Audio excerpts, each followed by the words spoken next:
Viva amigos e amigas que esta hora acompanham o nosso podcast Mais Que Conversa. Hoje estamos com um convidado, mas antes desejar aqui saudações ao meu companheiro de sempre. Bom, um abraço, Cambala, um abraço ao nosso convidado, o primeiro. É o primeiro. Uma série de tantos que pretendemos trazer para cá. Esperamos que tenhamos essa colaboração das pessoas a quem vamos bater a porta para nos ajudarem neste projeto que começamos. E temos connosco aqui Teixeira Cândido. Bom dia, companheiros. Bom dia, boa tarde, como quiserem, não é? Porque há quem depois vai ver isto à noite, então as saudações, bom dia, boa tarde, boa noite, servem. E agradeço o convite para estar aqui com vocês e a refletir o país, a profissão, enfim, portanto, mais uma vez agradeço ao Mussama e ao Cambala e parabéns para já por terem esta iniciativa, porque a ideia de que o jornalismo esgota-se nos meios tradicionais também fica aqui acabada, né? Rompe-se com este tabu, né? Rompe-se cada vez mais. Teixeira Cândido é uma figura conhecida como jornalista, também sindicalista ferrenho, e poderia fazer uma apresentação àqueles que vêm e vão acompanhar pela primeira vez o Teixeira. Bom, como Cambala, como disse, eu sou jornalista, me apresento como jornalista, exerci responsabilidades no Sindicato de Jornalistas Angolanos até o ano passado, 2024. Tive um percurso de quase 20 anos no sindicalismo, fundamentalmente no Sindicato de Jornalistas Angolanos, onde me iniciei como secretário-geral, como me iniciei como porta-voz, primeiro de 2004, acho que até 2010, depois de 2010 até 2015 fui secretário-geral adjunto e de 2015 até 2024 secretário-geral, portanto qualquer coisa como 20 anos de exercício sindical, hoje um pouco mais nas vestes a exercer um pouco mais a advocacia, mas claro, mantemos a profissão que nos trouxe até aqui, que é o jornalismo, continuamos vinculados ao jornalismo e a conciliar as duas atividades. Satisfeito com o jornalismo angolano e com aquilo que é um pouco o sindicalismo no período em que esteve até agora, conseguiu-se, no fundo, resultados do que se pretendia, daquilo que sempre pensou? Cambala, eu acho que nós estamos a iniciar a luta, mal se iniciou, ainda há muitos desafios, muitos desafios, porque falando um pouco da trajetória do sindicato, dos jornalistas em particular, embora tivesse sido o primeiro sindicato a ser constituído no pós-multipartidarismo, se quisermos em 92, o Sindicato dos Jornalistas Angolanos teve um bloqueio durante muito tempo, e a explicação do bloqueio é que, como sabem, quem nos acompanha, de 75 até 92 tivemos apenas órgãos públicos, e mesmo quando se proclamou a liberdade da imprensa, esta liberdade de imprensa foi uma liberdade de imprensa que eu costumo designar amputada. E porquê? Que me explico.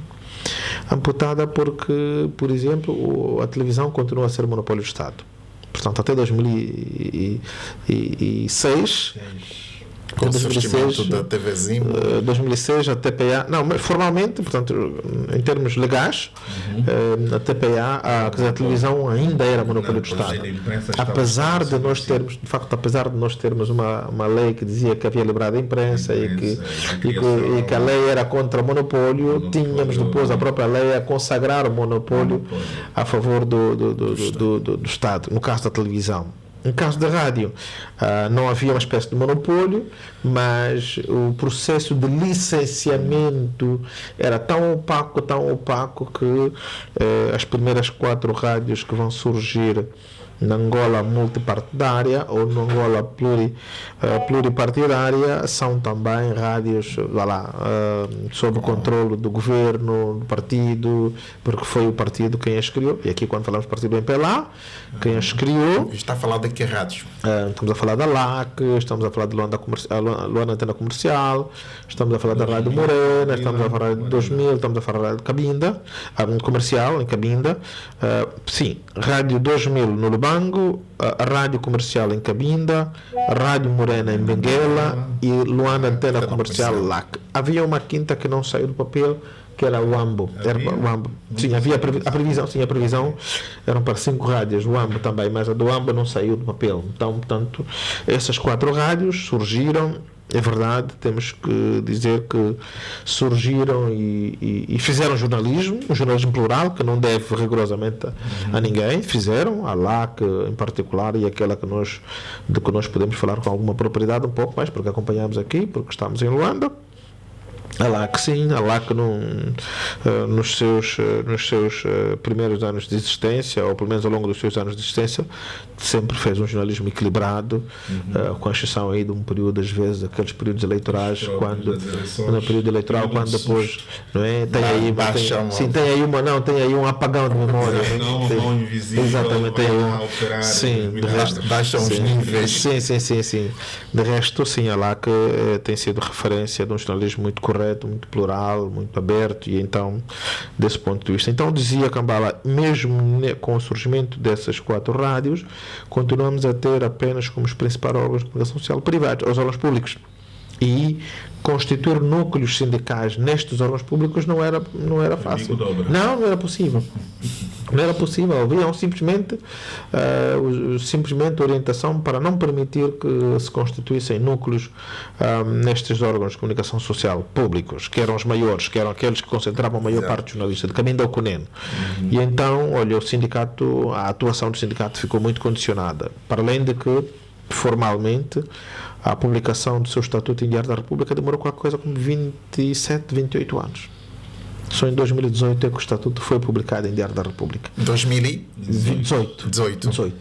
De 1992 a 2018. Todo o processo, lembro-me que este processo da publicação em Diário da República começou em 96, porque o Avelino Miguel começa a encetar, que é o primeiro secretário-geral do sindicato, começa a encetar contactos com o Ministério para a publicação dos estatutos do sindicato em 96. Todos os processos foram sendo desaparecidos. Todos os processos desapareciam, olha. Até 2018, a altura em que, pronto, finalmente conseguimos... Qual foi o milagre para conseguir em 2018? Bom, eu acho que foi aquele apagão, aquela abertura, né? aquela abertura... Aparente democracia. Aquela ruptura com o ancien regime, né? Há aqui uma ruptura do ancien regime, aquela vacatura, daquele vazio que tivemos. Sim, aquele vazio, lá conseguimos... O bom período, depois vamos falar disso. O bom período que tivemos lá conseguimos enxertar a coisa. E entre 2017 e 2018. Sim, 2018 concretamente. E aí lá conseguimos então ter esse estatuto reconhecido, mas compreendo que a luta foi muito dura para o Avelino Miguel, que foi o primeiro secretário-geral do sindicato. Depois tivemos o Ismael Mateus, que vai dar outra dinâmica, já no final de 2000, no início de 2002, creio, 2002, porque 2000 vai ser em 2004, sim, 2000. Sim, quando entra a Luísa.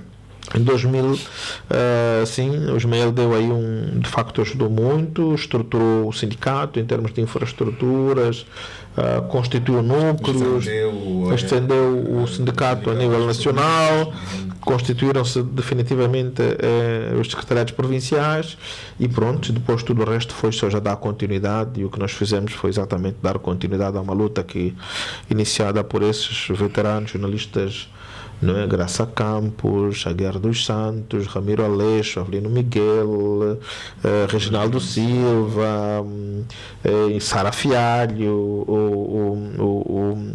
lembro-me que o fundador também, o mais velho Adelino Marques de Almeida, todos esses fundaram o sindicato, porque embora fossem jornalistas todos dos órgãos públicos, tinham esta veia já e conseguiram em 92, contra todos os argumentos, constituir o primeiro sindicato do país. Como disse, teve todo esse percurso de dificuldades e continua a ter esse percurso de dificuldades, porque 30 e tal anos continua a não ter uma sede própria, por exemplo, o que é dramático, né? Um pouco dramático. E se quiser um pouco um resumo do meu mandato, eu saí do sindicato frustrado um pouco com isso, né? Não ter conseguido uma sede para o sindicato. Não ter podido. Tentamos comprar um terreno junto da extinta empresa EGTI, que é a empresa, empresa de gestão de terrenos infraestruturados. Nos tinham apresentado aí um valor um pouquinho, o primeiro valor é 70 milhões. 70 milhões, discutimos tanto e ficou aí em 60 e tal milhões, 64 milhões, quando então estávamos para iniciar. Qual era a dimensão deste terreno neste valor até 70 milhões? Não devia ser mais do que, acho que devia ser quase próximo de 1 hectare só. Aqui no Quilamba, né? Naqueles terrenos aí no Quilamba. Quando na realidade estávamos para iniciar, porque felizmente tínhamos a oportunidade de pagar o terreno em quase 3 ou 4 prestações. Os rendimentos do sindicato, acho que anualmente nunca chegam sequer a 20 milhões, né? Anualmente chegam aí muito 10, 12, 13 por aí, não é? Porque as nossas cotas ainda não são grande coisa. Aliás, as nossas cotas refletem os nossos salários. Exato. As nossas cotas refletem os nossos salários. Se os nossos salários são o que são, e então, obviamente, isso tem reflexo na capacidade contributiva, né, dos filiados e, consequentemente, na capacidade financeira do sindicato. As poucas organizações internacionais que financiam as associações, e aqui tivemos alguns projetos, quer financiado pela Embaixada Americana, quer pela União Europeia, mas são projetos virados fundamentalmente para a formação, que não permitem sequer extrair daí algum valor para infraestruturas, não permitem. Sim, fomos tendo, e por acaso está nesta altura a finalizar um grande projeto de formação que percorreu o caminho da CUNEN e ministrou muitas formações e produziu relatórios muito interessantes, que é um projeto conjunto com a Rádio Eclésia, que é, né, a voz do jornalista. Não é? A voz jornalista, e portanto foi de facto um programa financiado pela União Europeia, e financeiramente a gestão é da rádio, mas em termos temáticos, em termos metodológicos, em termos procedimentais, quem na realidade conduz o processo é o sindicato, não é? E aí de facto para mim foi bom. Mas em resumo, para responder a sua questão, não, eu não tenho assim razões para soltar fogo de artifício. Não, na realidade é uma luta que se iniciou, colocamos a nossa pedra e estamos conscientes de que ela é só mais uma pedra e não resolveu questões estruturantes da classe. E como olha hoje para o nosso jornalismo, do ponto de vista prático de redação, aquilo que os jornalistas dão aos leitores? Com muita tristeza, para lhe ser sincero, com muita tristeza, e com devido respeito para os colegas que se encontram nas redações, com muita tristeza. Duas situações, há aqui uma conjugação de fatores, mas assim à primeira vista eu consigo elencar dois, não é? Nós temos um processo de reformas, vamos lá dizer assim, não a retalho, mas a grosso, não é? Para utilizar aqui uma linguagem comercial, estamos a fazer a reforma a grosso, não a retalho. Quero dizer com isso que há muita gente experimentada a ir para para as redações, para a reforma, por um lado.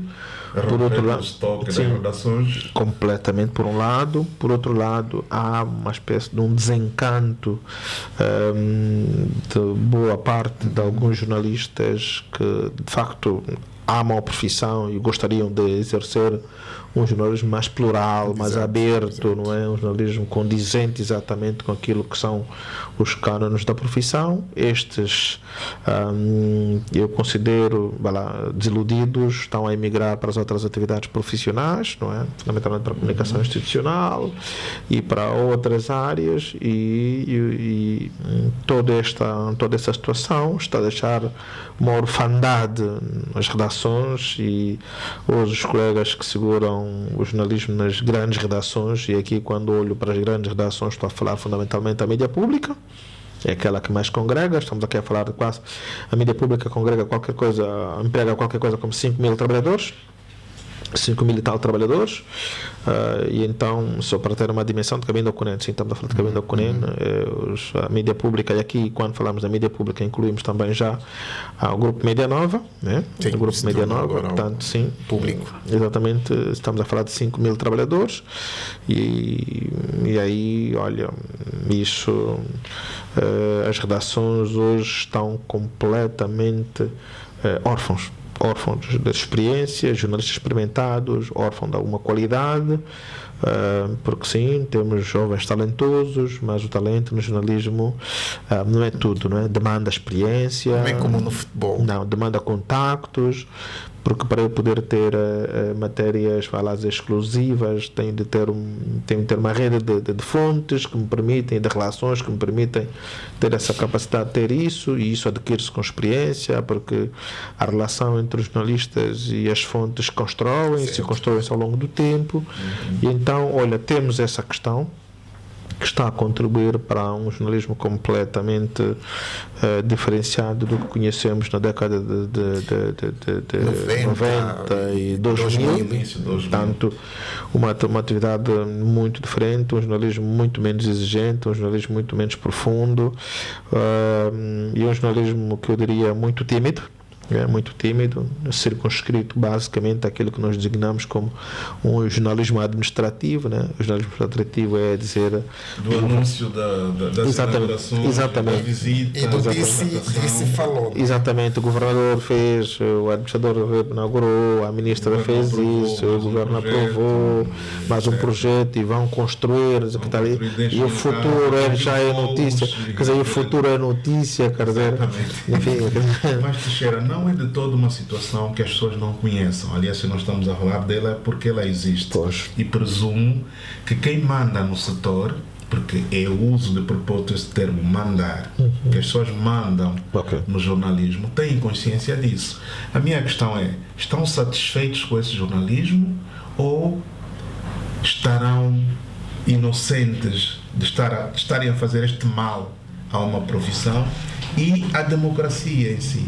Bom, temos que colocar aqui o nível de responsabilidade. Quando a missão me coloca a questão, estará a se referir aos conselhos os conselhos que administram as empresas, está a falar, por exemplo, o Ministério que tutela, está a falar do modo geral do governo. Sim. Bom, eu entendo que se tivermos que fazer uma abordagem, temos que fazer uma abordagem estruturante, né?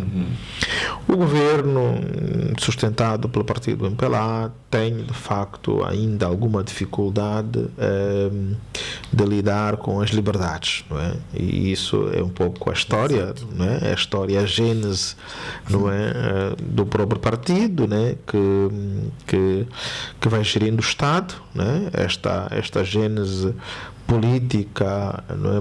A ideologia política marxista-leninista não é muito pelas individualidades, não é? As individualidades quase que não contam coletivismo, não é? Conta o interesse que nós chamamos hoje de interesse público, é basicamente o interesse do Estado, né? Prevalece o interesse do Estado sobre as liberdades, então as liberdades quase que não têm uma expressão. Essa geração que nos trouxe até aqui. Bom, está-se a despedir e eventualmente vamos ter, sim, daqui a, se calhar, quero ser um pouco mais otimista, daqui a 20 anos, vamos eventualmente podermos igualar outras realidades, como a de Cabo Verde, por exemplo, como a do Ghana, como a de Senegal, como a do Namíbia, que são os melhores países no capítulo das liberdades, não é?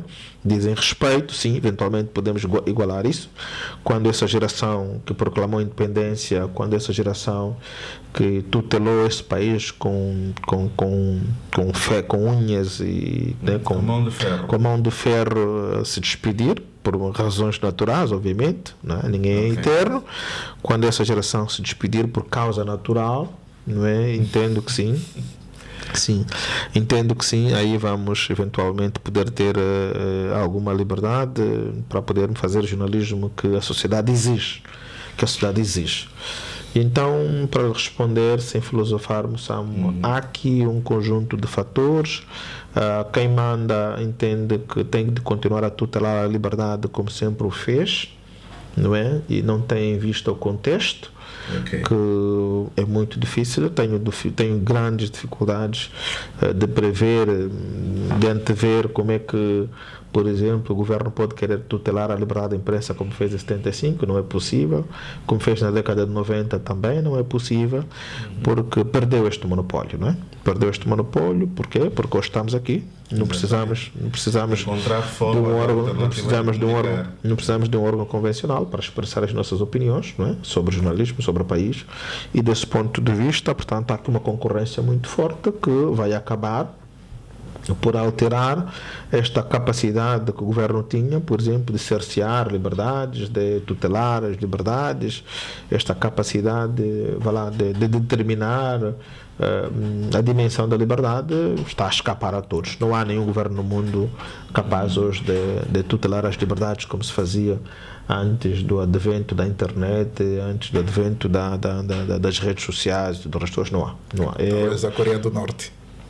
Talvez a Coreia do Norte, talvez a China, porque, como saberão, vocês, Kambala e os outros que são adeptos da China, não é? Como saberão, na China não é possível ter redes sociais, não é? As redes sociais existentes são aquelas locais criadas, exato. O tal WeChat, né? Por exemplo, o WeChat. Como saberão, a China não vê canais internacionais. A China tem CCTV 1, 2, 3, 4 e compram direitos, compram, por exemplo, direitos televisivos para o desporto, né, para a NBA e para, por exemplo, para o futebol, que têm de facto esses direitos, mas para tudo o resto não. E para dar corpo a esta vontade chinesa, eles vão contratando grandes jornalistas, por exemplo, das CNN, das BBC, mas para os canais internacionais, para passar a sua narrativa, uma narrativa de combate contra o Ocidente, não é? A lógica é basicamente esta, não é? Não é? O combate contra o Ocidente e mostrar um desenvolvimento, né? Desenvolvimento que resulta, obviamente, com a capacidade financeira que a China tem hoje, não é? Acumulou um conjunto de capital que lhe permite hoje tentar ombrear com as grandes economias do mundo, e isso designam as pessoas por desenvolvimento. Eu sou muito crítico. Quando não há liberdade, não há desenvolvimento nenhum. O desenvolvimento é sobre as pessoas. De verdade, é a capacidade de eu poder determinar, não é, as minhas escolhas, não é? Quando o Estado que determina o que eu vejo, o que eu ouço, quando eu uso, não há desenvolvimento. Isso não é desenvolvimento. Desenvolvimento não é ter infraestrutura sumptuosa, desenvolvimento não é ter tanto dinheiro na conta. Isso aqui é um desenvolvimento aparente, não é? Um desenvolvimento aparente. Eu tenho de poder me realizar espiritualmente e materialmente, não é?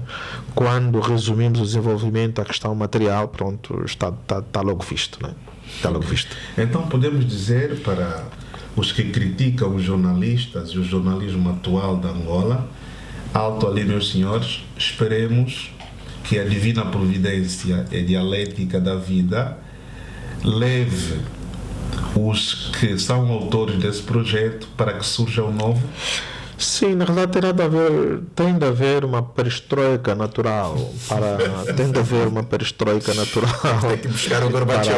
Sim, tem de haver uma perestroika natural para nós podermos ombrear com os outros contextos.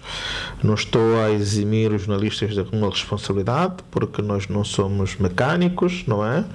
Nós não somos nenhum drone, nós somos jornalistas com capacidade, com sentido crítico que devemos ter, e aqui eu não estou a eximir os jornalistas da luta que devem empreender para de facto se emanciparmos, para de facto exercermos jornalismo como é expectável, porque imagina estar investido nesse estatuto de jornalista e não poder exercer jornalismo. Okay. Então, é morrer espiritualmente todos os dias. Aliás, esse naipe de profissionais que eu descrevi como desiludido é exatamente porque lutou para poder fazer jornalismo, para poder fazer um jornalismo que se exige, né? Um jornalismo plural, não é? Um jornalismo que responda ao interesse público, um jornalismo que tenha como lealdade, ou seja, um jornalismo que tenha lealdade com o povo, né, com o público. Alguns continuam a resistir, outros entendem que sim, que os cabelos brancos já não permitem continuar a lutar, e então estão na realidade a emigrar para as outras atividades profissionais. A nossa geração, né? Nós bebemos desta geração que está desiludida. A nossa geração também já demonstra algum desencanto. Sim, nós na verdade reflexamente estamos desiludidos reflexamente, não é? Exatamente. E o que é que vamos passar para outra geração? Nós aqui desencantados. Bom, eu não sei se teremos alguma autoridade moral para podermos passar, não sei, depois temos que fazer um pouquinho a avaliação do nosso legado, não é? Temos que fazer a avaliação do nosso legado, em que medida que nós podemos dizer sim, eu lutei alguma vez para que o país pudesse ter liberdade de imprensa, sim, eu lutei alguma vez para que o jornalismo pudesse ser livre, sim, eu lutei alguma vez para que a democratização chegasse mais rapidamente, e mais do que isso, lutei para que, por exemplo, os meus avós que estão no Quango, por exemplo, pudessem ter água potável, não é? Se eu não tiver essa capacidade, se eu não puder um dia sentar-me e fazer esta avaliação, bom, eventualmente não teremos cumprido aquela famosa frase do fundador dos escuteiros, Baden-Powell, que dizia que a nossa missão era procurar deixar o mundo melhor do que nós encontramos, não é? E aqui era deixar melhor a profissão melhor do que nós encontramos. Portanto, temos que fazer essa avaliação, ainda é cedo, ainda temos alguma coisa para fazer, ainda temos pelo menos mais 10 anos para podermos depois fazermos um balanço mais acabado sobre o nosso legado, não é? E aqui o legado é fundamentalmente o legado de luta, não é? E aqui o legado é da afirmação, é da recusa não é? deste ambiente que se nos quer impor, não é? De que vocês conformem-se pelo menos com os salários e basta, não é? E a nossa geração está a lutar, está a fazer essa luta, a seu ver? A nossa geração é menos consciente do que a geração que nos antecedeu. Minha leitura, posso estar equivocado, respeito obviamente a opinião do outro. A nossa geração é menos politizada, não é? Foi menos politizada. Os que nos antecederam, curiosamente, depois eu vou poder eventualmente trazer aqui alguns exemplos para sustentar a minha afirmação. Os que nos antecederam, embora tivessem crescido no regime de partido único, não é, do poder popular, não é, das decisões centralizadas, tinham uma consciência política muito forte. De sorte que, quando o país se proclamou multipartidário, não é? E um Estado democrático, vamos conhecer as iniciativas editoriais, os jornais que surgiram neste período, foram sustentados por esta geração que em 92, mesmo quando muitos deles estavam nos órgãos públicos, mesmo quando não havia alternativa, por exemplo, para poder exercer jornalismo, romperam as barreiras e deixe-me dar nota de que sequer a lei sindical tinha sido aprovada quando o Sindicato de Jornalistas Angolanos foi constituído, porque o Sindicato de Jornalistas Angolanos é constituído em 92, março de 92, e a lei sindical, se a memória não me traiçoou, é de agosto de 92. Portanto, e qual era o fundamento? A Constituição. O que é que a Constituição dizia? Os direitos fundamentais são de aplicação direta. E então os nossos colegas, consciente ou inconscientemente, aplicaram esta norma constitucional e fundaram sindicatos nacionais, e como saberão, não foi um ato pacífico, não foi, foi muito problemático, mas muito problemático mesmo. Bastante suspeição, por exemplo. Sim, na verdade a questão que se colocava era de que... político muito ativo, deixa dar nota, muito ativo, Jonas Savimbi estava a acabar de ser integrado no processo do país como um todo, por ter feito declarações de apoio a esta iniciativa. Imediatamente o sindicato passou a ser conotado. Sim, curioso que se tivermos que olhar um pouco para essa história, é curioso, e deixa-me falar que no ato da proclamação eu não estava lá, não estava lá, tudo que estou aqui, toda esta abordagem histórica, não é? E enquanto líder do sindicato, obviamente, tinha esta incumbência de conhecer a história do sindicato, né? E dizia eu que no ato da proclamação, quem lá estava, o segundo homem do MPLA e secretário-geral do MPLA, como sabem, a estrutura do MPLA na altura era o presidente do partido e o secretário-geral, não é? Que era segundo homem, não havia vice-presidente, não é? Claro, portanto, uma estrutura que vem lá dos partidos socialistas, comunistas, não era? Era basicamente isso. O secretário-geral era, de facto, o homem forte, não é? Era o homem forte.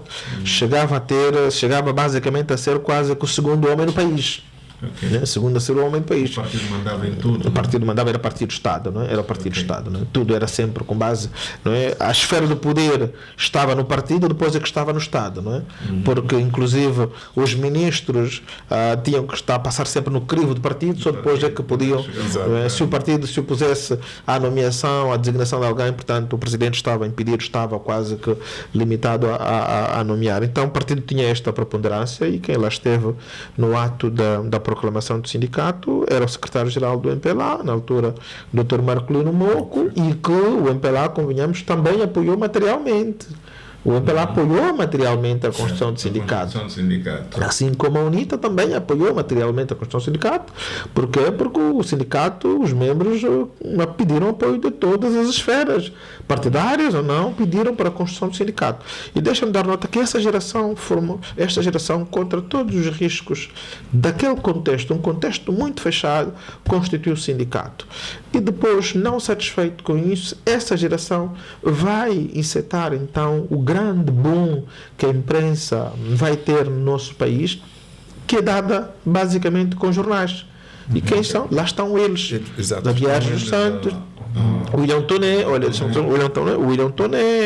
o Aguiar dos Santos, Graça Campos, o Américo Gonçalves e outros vão constituir os primeiros vão constituir os grandes primeiros jornais que nós temos. Claro que tivemos como primeiro Imparcial Fax, mas depois temos o Folha 8, mas depois temos o Comércio Atualidade, com muito grande jornal do Vítor Aleixo, depois fica Vítor Aleixo, sim, Vítor Aleixo vai ter este. É verdade que a imprensa escrita, a imprensa privada escrita começou com o Correio da Semana, não é? O Correio da Semana, que era um encarte do Jornal de Angola, que depois vai se desentranhar, o Jornal de Angola vai se emancipar, passa a expressão e torna-se um jornal privado. Apesar de partilhar a mesma redação com o Jornal de Angola, no mesmo número de telefone do Jornal de Angola, se quiser, quem se chamasse para o Correio da Semana era o Vicente Cabichil, que era o secretário da redação do Jornal de Angola, né, que respondia. Portanto, pronto, tínhamos isso. E então, curioso, mas tinha um jornalismo completamente diferente do Jornal de Angola. Curioso, completamente diferente do Jornal de Angola. Depois João Melo, o Estado vai privatizar isso. João Melo adquire um jornal, mas o jornal depois não sobreviveu, mas este é o primeiro jornal privado da Angola independente, da Angola multipartidário. Depois sim, temos o Imparcial Fax, depois temos o Folha 8, que surge em 95. Depois temos Comércio de atualidade. Depois temos um conjunto de jornalistas que vão criar uma cooperativa e fundou agora. E muitos desses jornalistas eram nossos colegas do Jornal de Angola, Osvaldo Gonçalves, Maria Luísa Rogério, o Ambrosio Clemente, e todo o resto, o Mário Paiva, o Ramiro Aleixo, o Aguiar dos Santos, formaram esta cooperativa e criou um grande jornal que é o Agora, não é? Mas, bom, na minha opinião, aquele que atingiu os píncaros, não é, foi exatamente o Semanário Angolense de Graça. Começa com o Angolense, depois há uma divergência entre o Aguiar entre o Aguiar e o Graça, e então vai se constituir, há uma separação. O Graça vai aproveitar o título do Angolense, que vem da época colonial. Não era o Aguiar, o Américo Gonçalves. Não, Américo Gonçalves e o Graça, não é? Eram sócios no Agora, no Angolense. No Angolense. Depois já há aí uma divergência e depois vai fundar o Semanário Angolense. Né? Coloca lá aí um prefixo, né? Coloca um prefixo semanário e mantém o Angolense, porque sim, tinha o título, né? Era uma marca muito forte, né? Era uma marca muito forte, é verdade, nunca conversei com Graça para me explicar, mas também a leitura assim à distância era de que a marca era muito forte, né? E o Graça Campos estava associado ao Semanário Angolense, o Silva Candembo e outros estavam associados ao Angolense, e então Graça vai colocar um prefixo para manter o título, né, o Angolense, e deixam de dar nota que o Angolense vem da época colonial, não é? Eles retomam um título, não é? Um jornal angolano, feito por angolano, Angolense, exatamente Angolense, porque era mesmo um jornal que se apresentava como defensor dos interesses dos angolanos na época colonial. Felizmente o Américo e o Graça vão ter essa felicidade de retomar esse título, e depois atingiu isso. Essa geração, contra todos os riscos, foi presa, muitos deles foram detidos, muitos deles perderam empregos, muitos deles viram as famílias estruturadas, e contra tudo e todos legaram-nos aquele jornalismo que nos orgulhou a todos nós, não é? E esse jornalismo, eu não tenho receio de afirmar, contribuiu decisivamente para o nível de liberdade de imprensa que nós conhecemos, contribuiu decisivamente para aquela democracia que nós assistimos, e mais do que isso, denunciou tudo o resto que nós assistimos hoje. Todo esse conjunto de gestão danosa do país, aqueles jornais todos denunciavam, porque o enriquecimento ilícito, a privatização fictícia do património do Estado para a esfera de ex-governantes, sem que o Estado pudesse arrecadar com esta privatização qualquer valor. Estamos a lembrar, lembram-se, por exemplo, da Movicel. Lembram-se da Movicel? É um braço da Unitel, não é? O Estado fez um grande investimento, da Angola Telecom, o Estado faz um grande investimento, e quando uma empresa sustentável como uma empresa de telefonia móvel passa de repente da esfera pública para a esfera privada, e depois vai-se saber afinal que não tinham os tais novos donos, não tinham colocado dinheiro nos cofres do Estado à dimensão do nível do capital que a empresa na realidade detinha, e tinha um nicho no mercado muito forte. Olha, a empresa ficou estruturada, e é só um destes exemplos. Essa geração, sim, nós não fizemos metade do que essa geração fez. Nós somos da geração do que eu quero emprego, não é? A minha preocupação é levar comida para a família. E então alguns de nós ainda conseguiu conviver com esta geração, e eventualmente o que muitos de nós ainda vai fazendo hoje é um pouco produto desta influência, né? Da influência dessa geração. Mas é mesmo na geração de que fala, que depois foi asfixiada, foi quase que forçada a vender os títulos, e muitos deles acabaram frustrados, e muitos tiveram de abandonar mesmo o jornalismo. Sim. E outros. E matou-se aquele ímpeto todo que vinha daquele período de coragem. Exatamente. Sim, este retrocesso está visto, está manifesto, não é? Este retrocesso está visto, está manifesto. Eu gosto de dar um exemplo às pessoas que nos acompanham, eventualmente podem pensar que esse jornalismo que estamos aqui a referir era basicamente o jornalismo visto apenas da imprensa privada. Não, mesmo na imprensa pública, eu sou quadro do Jornal de Angola, mesmo na imprensa pública, nós assistíamos ao jornalismo crítico, plural. Sim. Recomendo aqui aos internautas que nos acompanham, quem quiser ir à Biblioteca Nacional ou à Biblioteca do Governo da Província e procurem os jornais de Angola, fundamentalmente aquele dossiê 2004 a 2007. as secções do desporto e cultura sempre tiveram liberdade. Sempre. O desporto o fundamento da minha escolha quando eu ingresso para o Jornal de Angola foi exatamente isso. Eu disse, eu vou para o jornalismo. Era exatamente aí onde eu podia exercer jornalismo. E não é por acaso que grande parte daquele naipe de jornalistas que vão depois fazer a política tinham desporto. Graça Campos sai do desporto, o próprio Luís Fernando sai do desporto, Alexandre Gurgel sai do desporto, Silva Candembo é do desporto, Severino Carlos é do desporto, Moana Moça Matumora é do desporto, Vítor Silva é do desporto. Bom, há aqui um naipe de jornalistas que vai para o desporto e depois migra para a política. Na verdade, o desporto era o refúgio, era aí onde se podia fazer o jornalismo livre. Exatamente. Me faz lembrar uma autobiografia que eu li do José Saramago. José Saramago, o único prémio Nobel da Literatura que a língua portuguesa tem, dizia, como sabem, ele também foi jornalista e foi jornalista no tempo do Lápis Azul. Lápis Azul é o tal lápis que censurava o que devia não ser. E o que é que ele dizia? Olha, nós tínhamos de ser muito mais culto do que o censor. E o censor, e usávamos frases ou palavras que o censor não compreendia. Se estava a dizer bem ou estava a dizer mal, como não compreendia, deixava passar a frase. E então eu estou a dizer que os jornalistas que quiseram fazer jornalismo nos órgãos públicos foram para o desporto, refugiaram-se no desporto, mas porque era lá onde se podia fazer uma crítica.